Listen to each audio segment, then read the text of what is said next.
fantastic matchup in the mirror, presumably. Slightly better versus aggro, I would wager, because you're cutting off some of the less effective cards, like obviously Flesh Giant at the top end, and even the Scavengers can be a little bit clunky there. But this week, if you are going for banning the Demon Hunter, and presumably Shaxy knew that it existed, he brought it himself, then maybe you have to start to think how this does fare against the Rogue, because I think personally this really does start to hurt your matchup potential as the Warlock, because even though you do have the potential to go for this OTK by fatiguing yourself around turn 8, turn 9, I think would be like a reasonable time to start killing your opponent, Rogue just does it that little bit quicker. Yeah, turn 7, turn 8 is the turns to be aware of versus Rogue, especially when they're under 0 pressure, which this deck does not provide any pressure. The Delete Warlock, your biggest threats are 2/3s and 3/3s, not threats whatsoever versus Rogue. I guess the Nightshade Matron helps a little bit in that regard, but still nowhere near the level that a Flesh Giant can represent. There's no Battleground Battlemaster, and perhaps most importantly, there's no Cult Neophyte to try and actually slow the Rogue down. So I feel that trahison should be in a very good spot here. Also worth noting that most of the Delete Warlocks are cutting Altar of Fire, which we've seen from other lists before. That card can help Rogue by just thinning their deck, even though sometimes it deletes good combo pieces. For now, though, trahison is lacking the field contact. The Shroud of Concealment picks him up, more pieces he can discount with the Octobot, but perhaps nothing he necessarily wants to play this turn. The Octobot also not safe to just tempo out in this matchup because it can get eaten either by Matron or Unstable Shadow Blast. Exactly, and so I do like the trahison is holding off here. There was, of course, the option for Octobot Oin Penflinger or Coin Orc Merchant to proc it straight away, but the hand that he's discounting I don't think is quite worth it yet. So I would rather see either, maybe a proc on this turn. You could go Octobot Penflinger and then a Brain Freeze as well, I suppose. But honestly, I'm kind of looking at just Coin Secret Passage. It could be. If you coin Secret Passage, you have 7 cards in hand, so that's well enough room to draw off a potential Swindle from the passage, or even a Shroud of Concealment. But I am a little bit worried about leaving the 5/5. I did say there's very little pressure in the deck, but if you miss on the Secret Passage giving you either removal or things to get into your hand, then maybe the Octobot is just going to come a turn too late. Trahison is just going to go for the line you said for, though, and we'll see. Garrote is a whiff. Second Octobot, not great. Field contact. Oh, man. Okay, I mean, the thing is that Field Contact Orc Merchant is a reasonable enough play, but that's a field contact gone. That is dead 100% of the time, literally on board, even if they don't have any other removal spells. And then all of a sudden it becomes significantly more difficult to actually complete your combo. This is a really rough Secret Passage. Yeah, it's kind of a nightmare situation. No cards he would happily dump. It looks like he is just going to get rid of the Guardian Aug Merchant here. That is very strange to see. You can see Shaxy's reaction. Eyebrows rising straight up into his hairline and then coming back down because he's like, what the heck did trahison draw there? A terrible turn. Trahison definitely not willing to repeat what happened last weekend, where he kind of just gave out his second field contact too easily, which means that Shaxy now has the opportunity to get pressure versus trahison. I mean, Shaxy's hand, while we've been mainly focusing on trahison, who's had the more complicated game plan, Shaxy's hand has been insane. He got the Matron to discount the Hand of Gul'dan on curve. He's had plenty of card draw, no overdraw issues, because he's been able to dump all these cards by discarding and playing these cheap minions. And even these Raised Deads now are looking to be premium in the coming turns to get him Pantharas, Tour Guides. Again, keep that hand cost low so that you can cycle through it, but keeping the card draw high to get through to his OTK. I was going to say this turn maybe starts to present a bit of hand space issues because he can't really raise dead without anything in the pool yet, and he also didn't really have enough space to go backfire. But I love the line from Shaxy. Using Tamsin just for a Mortal Coil here is probably her best usage. He is not looking for healing here. He knows that even going to 30 is probably not a safe breakpoint versus what Trahison's deck can do, and so he is just trying to get to his own win condition as fast as possible. Trahison procs the Octobot, still doesn't find any further card draw, and now can maybe go one Thief to end the turn. Just look for something to stall. Even a Refreshing Spring Water you'd probably take here because all he needs is to find field contact. How do you feel about the fact that he went for proc the Octobot and then Swindle? I think I would have probably rather gone Swindle first and then proc it right, because then even if you draw a Prize Plunderer, you're still discounting it and can play it, whereas here he's kind of floating a mana, which, like you said, could be used on one thief, but I'd much rather have discounted it from hand. I think a slight misordering. Yeah. It's tough to say without the field contact already there. I would say definitely go for discount after Swindle if you have the field contact already, but maybe trahison was thinking of some card he'd rather play off of the Swindle. Wow. Like he's going for Step Octobot. This hand really doesn't need that many discounts. It needs field contact, but more importantly, he kind of needs to stay alive because it looks like he's going to take a whole turn off to play Fire Sale next turn. Not the greatest, and that means Shaxy is in full control once again. I wonder if he has an opportunity to end this game before he even gets to Fatigue, given that Trahison's hand has been so dry. Right, I mean, what just died on that turn? Because there's now currently a Raised Dead, oh sorry, a Tour Guide and a Panthara, right? In the Raised Dead? Tamsin, sorry, yes, that's what was killed. Which is kind of interesting. You know, again, there's a lot of these spells in hand that synergize pretty well with a Tamsin. Yeah, so if he raised that Tamsins, he can use Unstable Shadow Blast very aggressively and try to complete quests that way if he likes. Because it's, yeah, gonna take 4 on the one thief, so that's quest 2 done. Raise that for, okay. Yeah, Tamsin and Tour Guide, it's pretty good. So he's gonna complete quest 2 with tap. And then use the unstable, so he'll be on 8 on the next one. Sure, sure. With This another is pretty unstable funky. in hand. Yeah, I like it. I mean, at the this same allows time- him to play the other Tamsin next turn. Right. Yeah, 0 mana Unstable Shadow Blast. Very, very clever turn from Shaxy to maximize the damage he's doing to himself. Oh! There is the field contact, though, for Trahison. That is the card we've been looking for. But the problem is, the cards he has to activate it in hand are his combo, right? Are you going to go Ethereal Org Merchant here in order to proc it? I don't know. I think he's going Passage instead because it's too far away. 15 cards in deck to actually get lethal here. So what he's trying to do is find Prize Plunderers and just survive on board. But these are all rather expensive. He can go Penflinger again, but we're looking for Prize Plunderer and step the Prize Plunderer, I suppose. Oh no! Step the Penflinger, that is a disaster play. You never want to be making that, but it's absolutely correct here. He just needs to find a way to survive. That's a whiff again, and that's it. The Warlock, imagine calling it Delete Lock, Fatigue Lock, whatever you want. This is Zoo. I can't believe I ever said this deck isn't capable of pressure. I mean, it normally shouldn't be.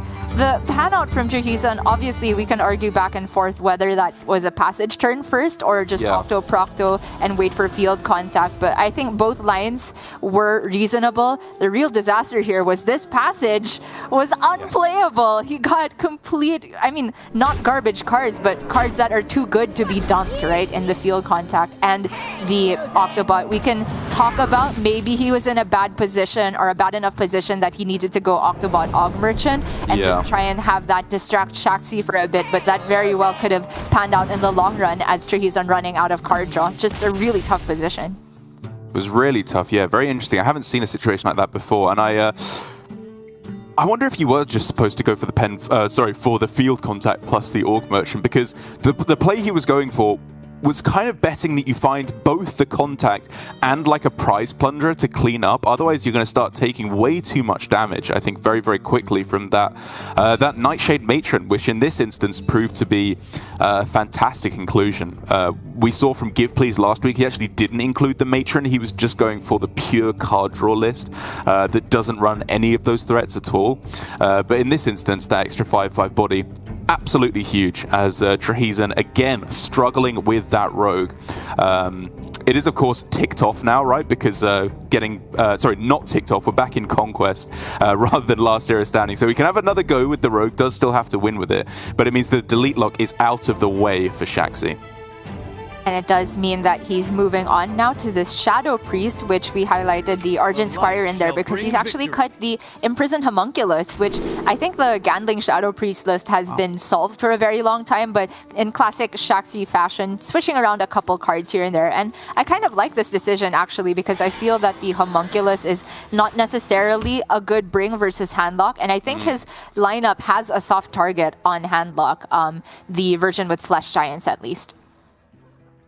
Very interesting mulligan here from Shaxy, as Raised Dead is not an oft-kept card. I've got to say, when you have the Deceptors in your list, you really want to be drawing the Raised Deads off of those.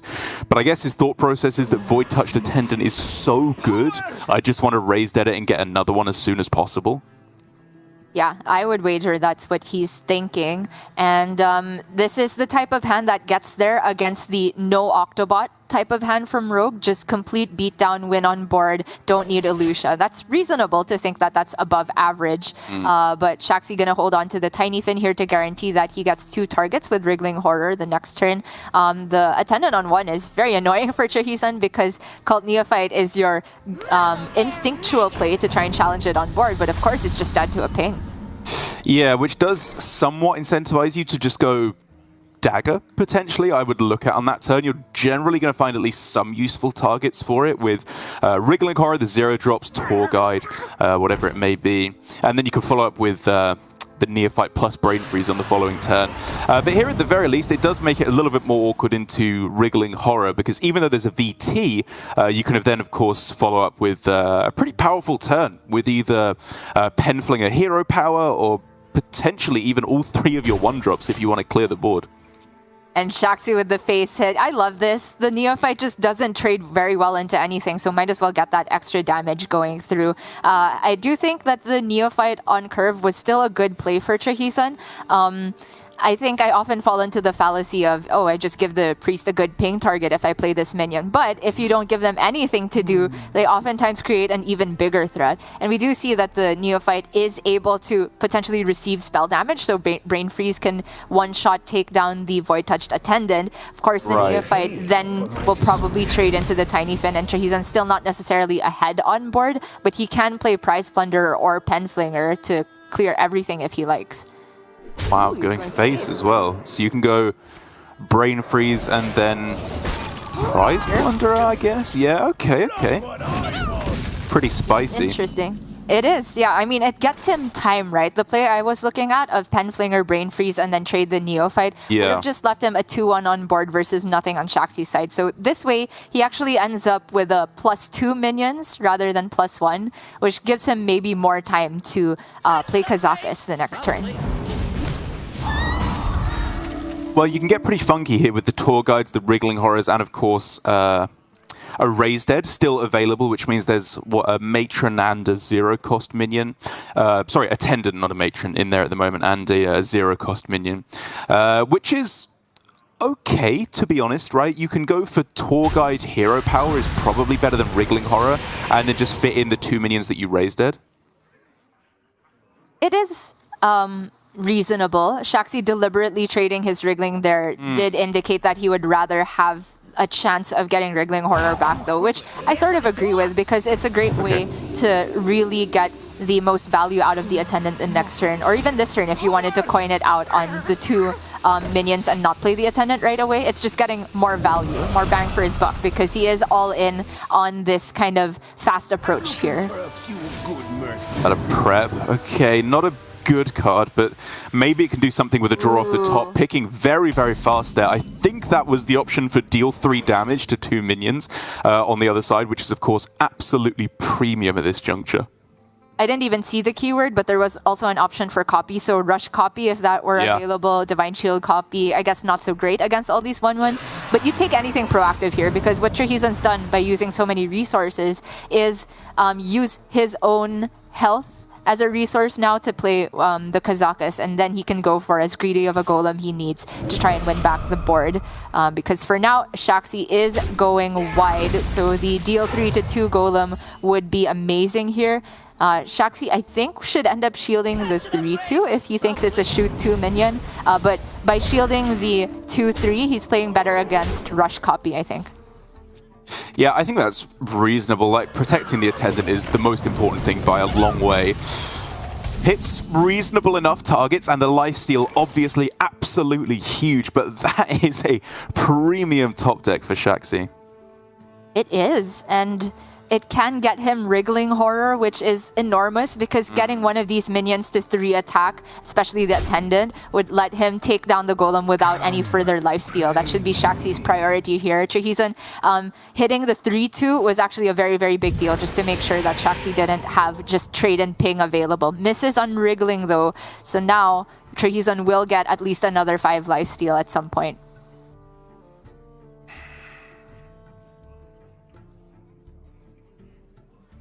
Shaxy potentially can ping this and just send everything else face. Then you allow the golem to get another trade and kill it the next turn by pinging again. That's true.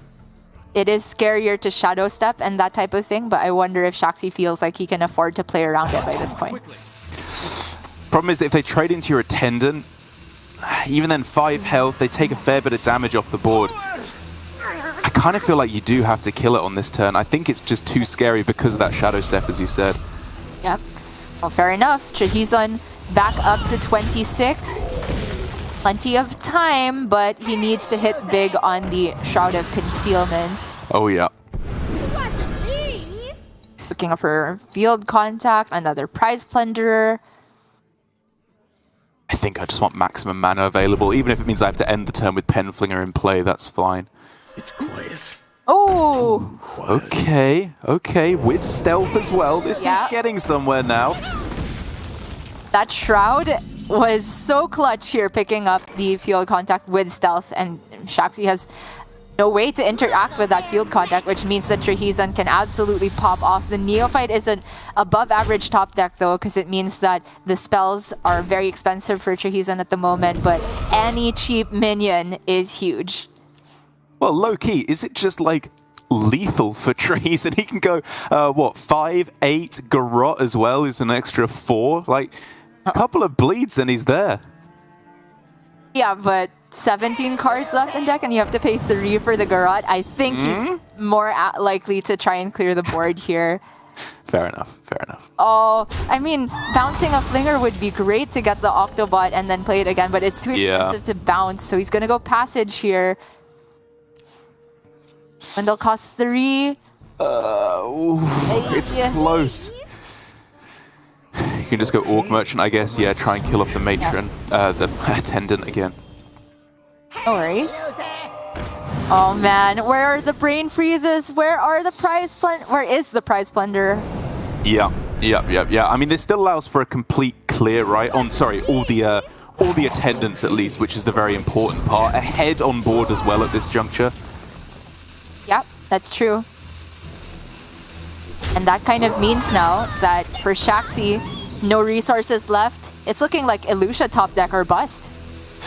It's getting there, isn't it? There's no burst left in the deck, obviously. We could look for Reader, Voracious Reader, which would at least buy him a couple of extra turns, potentially, with the card draw. But yeah, if he wasn't homing in on lethal before, Trahison is getting very close now with fewer and fewer cards in his deck.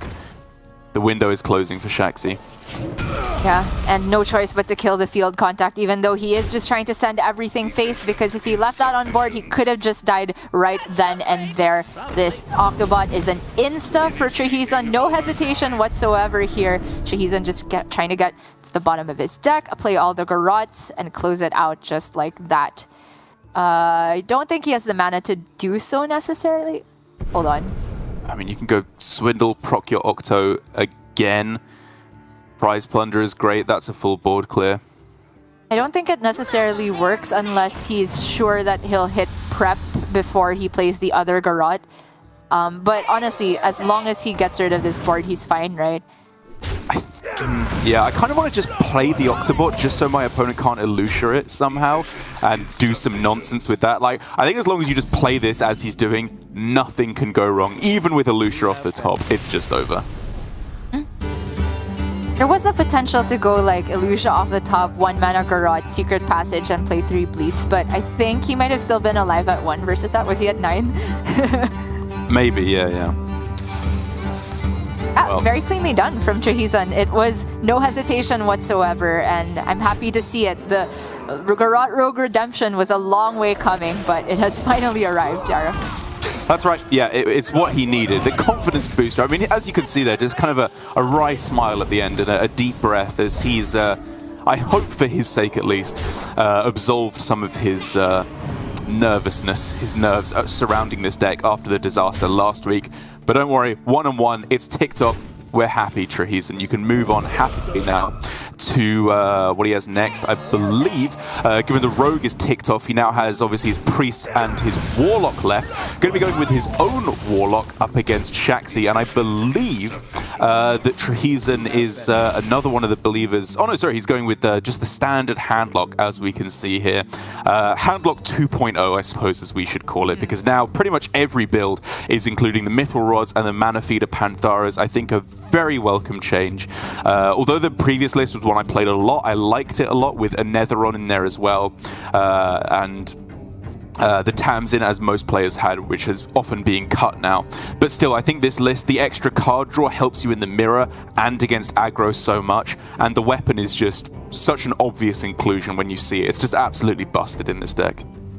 And the fact that there's so much weapon around now means that a lot of these handlocks are also running Rostrot Viper, which is, you know, not a card draw card in the sense that it gets you closer to the Bloodshard Bristleback and the Baron Scavenger, but it is a useful tech inclusion versus the Mirror and potentially old Brute Demon Hunters that still have Lion's Frenzy here and there. And then you can just trade it away if need be for some desperation play. I don't think it's a bad tech whatsoever. The lack of the Knolls is always going to be a bit jarring to me, but I'm willing to concede that this version, to streamline your card draw a little bit better and just go all in on getting the Flesh Giants immediately makes sense. The fact that you're not running Knoll means that it makes sense to also cut another on, because those two cards have the same type of synergy where you want a full hand to be able to play them for cheaply. But this deck, you're discounting so many cards that you want to dump your card draw as efficiently as possible. So you're not necessarily having a full hand, but you are still changing your health total a lot, and you're getting closer to that 10-card breakpoint as fast as possible. So in this hand for Shaxy, obviously Frazzled Freshman is like the best card that you can have on turn one. I think even against Warlock, where you'd rather have a little bit more attack, it's still worth it to hold on to. But the Guardian Org Merchant is an interesting one. On one hand, it's very potent against Warlock. They really dislike Divine Shields. But at the moment, he didn't really have anything that worth protecting, like one attack minion on the Frazzled Freshman with a Divine Shield. It really isn't that backbreaking against Warlock yet. Right, I did find the Og Merchant a bit surprising as well. Maybe if he had Attendant to go along, so it's kind of like the 1-2 punch to put the shield on the most threatening minion. But for now, Shaxy really in need of a Wriggling Horror. He does have access now, though, to just dump everything. This is before Soul Rend, and then get a giant Traveling Merchant online. And that means trahison will have to figure out whether this is worth taking a turn off of Coin, Rune, Mithril Rod. Probably not, but that Merchant is going to punish him. And although my Japanese lip reading is a little rusty, I believe that what trahison was just saying there was no auntie, no attendant, no attendant. Okay, we're all good, as it was just the Divine Shield there. Little does he know that while his hand is very potent with Coin Rod into Backfire looking very strong, he needs to be a little cautious, because a Traveling Merchant on turn 3 is obviously pretty backbreaking, which might be what's leading him into this line of just drawing through his deck instead and clearing off the board. He's so emotive. I knew that was Soul Rend before I even saw the Soul Rend because of the position. Obviously looking for it. Man, this is very cautious. I would have just gone Coin Weapon, honestly, and said, if Shaxy gets a Brute-sized Merchant, let him have it. I have Backfire next turn, and then suddenly my whole hand is very cheap. But trahison is going to be feeling good about this line of play because the Soul Rend does catch the Merchant in its range. I love that he nods as if he'd made the read. Like, what was there possibly to make the read on that play? He just played minions every turn and then played his top deck card. But somehow trahison seemed to know what was in his opponent's hand and made the best play against that. Otherwise, he would be looking at a Boulder Fist Ogre on this board instead, which is, I think, a little bit too much to deal with. But now, as we were talking about, Rod to follow up and then Backfire or Soul Rend, there are many ways to clean this up. It'd be Soul Run right now, I think. I Wow. mean, Trahison's entire line has been about minimizing damage. He played the touch for not maximum healing. He just went off weapon entirely to make sure that Shaxy had the slowest possible approach. It's a strong read from Trahison, honestly. I mean, again, whether or not you want to call it a hard read is up to you, but I feel like he was counting exactly how big a merchant would be that turn and said 6-7 is too much. I'm going to get rid of the board before I commit to weapon. And honestly, weapon tour guide turn 4 isn't the worst at all. It's not at all. Yep, being able to go backfire on the following turn. Obviously looking to find something a bit more potent to put in the Raised Dead pool. But just a tour guide, as you said, is something that allows him to play the Raised Dead, get this quest turbo activated. Obviously, the weapon is weaker and weaker the more cards you play before it actually discounts. But I still feel like it's worth it here, given that he will be backfiring at some point. Yeah. The weapon tour guide, and then next turn backfire. You don't actually discount that much, but you don't need that much discounts versus Priest, I think. It's just all about cycling through the deck. And maybe that's why Trahison is considering maybe just backfire and ignore the weapon game plan altogether. I think the thing is that unless it's exactly the Void Touched Attendant, he should be fine to take the turn Mithril Rod and then backfire next turn. I don't think he's taking too much damage. But again, Trahison taking this line that is very much in keeping with the theme so far. He's, wow, okay, that's pretty spicy top deck. He's making the immediately most powerful play, which is of course putting him in a good position right now. The question is, will he be able to back this up? Will he be able to carry on making these powerful plays without getting the discount from the Rod? I think he was accounting for if Shaxy's average turn was just a couple more 1-1s or 1-4s maybe, then yes, but eat your heart out, Raven. This is the first good Benedictus on curve I've seen all season. It does feel a little bit slow now from Trahison, but he has got into the full hand Flesh Giant, quite expensive still at the moment. Cult Neophyte, not great on board. I think Shaxy has the opportunity to just set up the 2-turn with Illusia now. Oh, if it wasn't for Illusia, Trahison would be absolutely fine. He's got the Bristleback next turn ready to go. He can, of course, go for card draw. There's still a good chance he finds removal. He's got the Drain Souls, the Shadow Blast. He's got everything going for him in the rest of the deck. And even Scavengers as well. He's very likely to find one of them soon, given he's playing the full minion package. But it's too late. I think he just dies to Illusia. Yep. You never count here. Ship it all face. Trahison has 0 counterplay. And he gets the tour guide as well. That's so disgusting. That is disgusting. Yeah, every time I see it, it just... time to go. It's time to go. It's done. You're out of here, Illusia. As the entire hand being stolen, of course, just deletes Trahison's turn and the game ends. The play he was setting up for so long by just going backfire into backfire, trying to get through to those Bristlebacks, is just mitigated, deleted, gone in one fell swoop. Shaxy 2 games up to 1 in what was a very interesting game of Control Warlock or Handlock versus Shadow Priest. I don't think I've seen it played exactly like that before. Oh, you can call it Control Warlock because that's the way Trahison played it. All for removal, not just... I think there were many junctures where he was considering whether to get back on the weapon game plan, but maybe got into a bit of the sunk cost mentality of like, I've already played so many cards before weapon, maybe that the weapon is maybe not even good enough by that point. It's really difficult to judge without knowing what cards you actually get to discount from your deck via next immediate turns. I think Trahison's line of play did still make sense because, as you said, he was 1 turn off from swinging the whole board with the Bristlebacks and just making sure that he could get rid of the Benedictus really conveniently, even without the weapon. But versus Illusia, none of that is possible. Exactly, it all just pales in comparison, which means that Trahison is now giving it a go with his Shadow Priest. It's only the Rogue left for Shaxy, the one deck he hasn't tried queuing so far. And although we saw the Rogue take the win against the Priest earlier this season, obviously when Trahison got his 1 win on the board, I do think on average it is not the best of matchups for the Rogue. It was a pretty good hand for Trahison in all honesty, and a hand that ran out of gas fairly quickly for Shaxy on the other side. Whereas on average, the disruption is a little bit too powerful, and just even aside from the Gandling blowout, which just deletes Rogue on the spot if you get that nice and early, the minions are all just a little bit too high health, a little bit too disruptive. The Divine Shield, a 1-4, a 2-5, all these minions are very difficult for Rogue to chew through unless they can hit Prize Plunder and Shadow Step.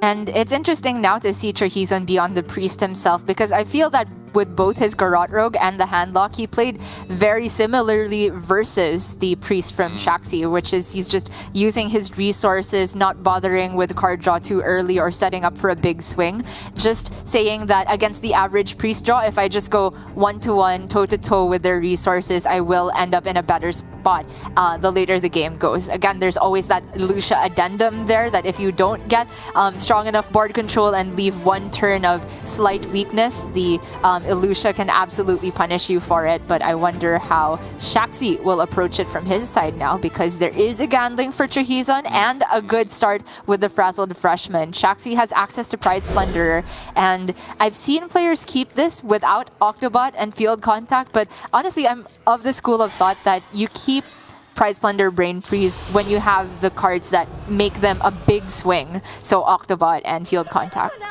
Yeah, I tend to agree with you, actually. I think we've seen one too many times players get ahead on board, dominate with like maybe an Octobot even, or just playing all these very high tempo 1-drops, and then just gassing out. If you don't hit the card draw or the Field Contact afterwards, Priest just plays their minions on curves, plays Raise Dead, plays Voracious Reader, and kind of outvalues you in the mid game, weirdly enough. Which is why it's so important to make sure you have the backup from Field Contact as well. But it all works out okay for Shaxy. All he needs now is an Octobot to really make this hand pop. Because even now, he's got a pretty decent position. This hand can do some strong stuff. Yeah, the possible curve with this hand is... I guess there's two lines, right? Either Neophyte this turn and then go for a Passage turn next turn, or if he really wants, he can coin Field Contact, step it, and then just go off next turn. But I don't feel like he has enough mana to really go off, so I do favor the Neophyte here, even though it just gets pinged off. The benefit to Shaxy is that ping for trahison this turn is a bit off curve. Little does he know, though, trahison doesn't actually have that many things better to do. Yeah, trahison very happy to just go with this here, leading up to the Gandling on 4 that is just going to be so difficult for Shaxy to answer. Really needs to find that Octobot. And as you were saying with Secret Passage, honestly, maybe the play is just Passage to find Octobot and then play it. If you can hit that, yeah, I honestly think you are in a pretty good situation. You can then step the Prize Plunderer to play it twice, draw a million cards, get way ahead on board. I agree. I really like the Passage line. If you miss on Octobot, you can still hit things like Brain Freeze, potentially, and just stall a little bit better that way. Shaxy is stalling with the hand he has, which implies maybe Secret Passage next turn instead. Hits Devolving Missiles, but against Gandling, these 4/4s are 4-cost minions. They're not that easy to devolve.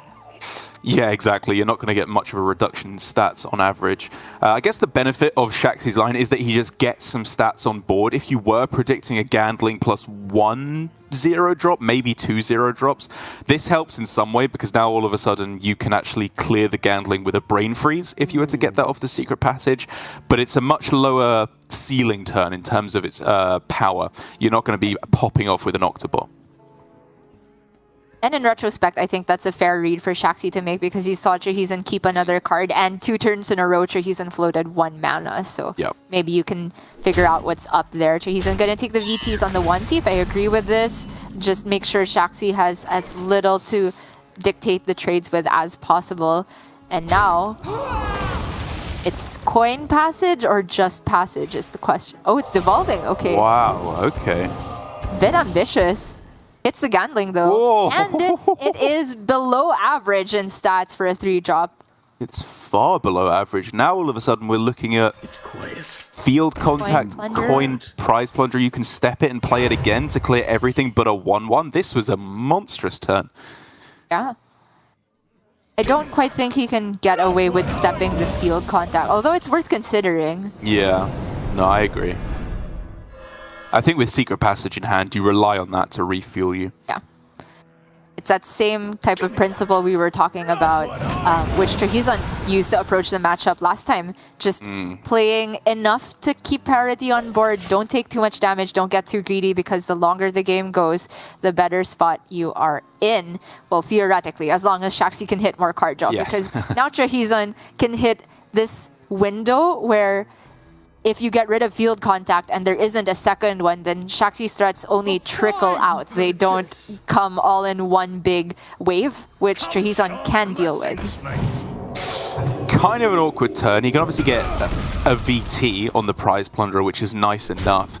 But not being able to play the Benedictus, not being able to get a Voracious Reader down, having to trade the Merchant, all a bit icky. But that is a primo top deck here for Shaxy. I guess you go 1 because you have the secret passage. I don't know. I was thinking if you can get +1/+1, that's actually quite a lot of buff immediately. Maybe well, I feel like the 5 for anything proactive just wins board entirely next turn, right? Because he already just has a decent Guardian Augmentation to spend the rest of this mana. He's already ahead on board. So I feel that the 5 makes sure that he doesn't ever get in that world where trahison outvalues him. Good point. Good point. And yeah, I mean, draw 2 here, even if it's not one of the proactive board cards, it is a way to proactively get some card draw, as you said, to make sure you're never ever outvalued. And I think that's going to be the game plan for Shaxy. Okay, there's an Elucia though, so Shaxy has to be, you know, it's hard to play around her specifically, but just aware of the possibilities. Deep Freeze, yeah, that's a pretty good control card for later on. With prep as well. Whew. Trahison, I mean, it's not the cleanest Elucia turn ever because he gives Shaxy a 5-mana 5/6. That's a decent way to spend the turn. Yeah. But he's just losing board, right? Like, you can't keep faffing around forever. True enough. So he'll get to dump the prep and a passage here, probably. Yeah, I think you're likely going prep passage and then play whatever you can off of it.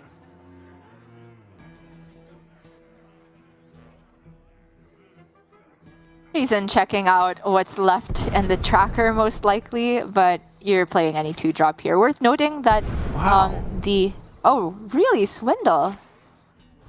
Really? You just drew your opponent 2 cards and have 1 less mana. Right. Not a fan, not a fan. Now you can just play 1 less card.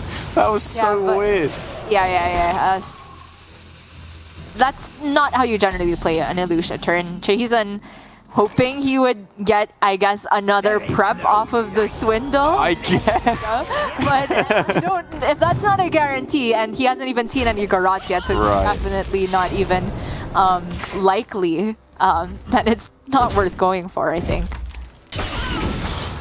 And if that's the best you can get out of an Elucia turn, it's not looking good, is it? Because still at 22 health, ahead on board. At the moment, Shaxy is very far in the lead, and even with an above-average top deck like that, he's just got too much. You saw the Deep Freeze in his hand. Yeah, this Deep Freeze is going to be a lock. Shaxy has enough on board to trade over the Taunt and the Voracious Reader. Trahison's resources are completely cut off. If he's able to raise dead an Elucia, does that ever do anything? I'm going to say no. I think these Deep Freezes are just that little bit too much. I mean, honestly, you could have just frozen the Elucia if you wanted to, so it can't die and can't then be resurrected, unless you want a hero power, I suppose, if you want to get very, very technical. But yeah, just a lock for Shaxy now, with there being little that Trahison can do. And perhaps a harbinger, an omen of what is to come in this metagame, because this is pretty much the 3 standard decks that we're going to be seeing, assuming Demon Hunter is banned for the most part. And it just kind of fell apart for Trahison. He won the Rogue vs Priest. The Rogue vs Priest won on the other side, and realistically it was just that first game of the series, losing his Rogue against Warlock, that really let him down. that one was quite painful indeed. The first passage gave trahison a very, very bad outcome. I would say that was below average luck for him, but in the other games that Shaxy took the win, I do think trahison had a couple of alternate lines to look at. I am not sure if they were strictly better. The only straight up mistake I would say is using the prep on Swindle rather than passage here at the end. But it's just interesting to see his playstyle, right? Because he was very deliberate about using the removal rather than ever committing to the weapon as Warlock. And I would be curious to see other players' takes on similar situations throughout the day, because as you said, we are going to be seeing a lot of these matchups, different iterations of the same decks over and over. And there it is, Glory and Shaxy, the two players going through. Alutemu and trahison, two of the Japanese players failed already. I suppose one of them was guaranteed, given there's 3 of them in the group, and only 2 of them can go through. But an interesting outcome, obviously, with Alutemu going 0-2 for the first time this season. And Shaxy, I want to say for the most part, looking pretty strong. I don't think he was put in especially taxing situations that series. Most of his games were fairly straightforward. His mulligan on the Priest, I think we could talk about a little bit perhaps, but basically just some pretty standard ABC Hearthstone, and I think he did himself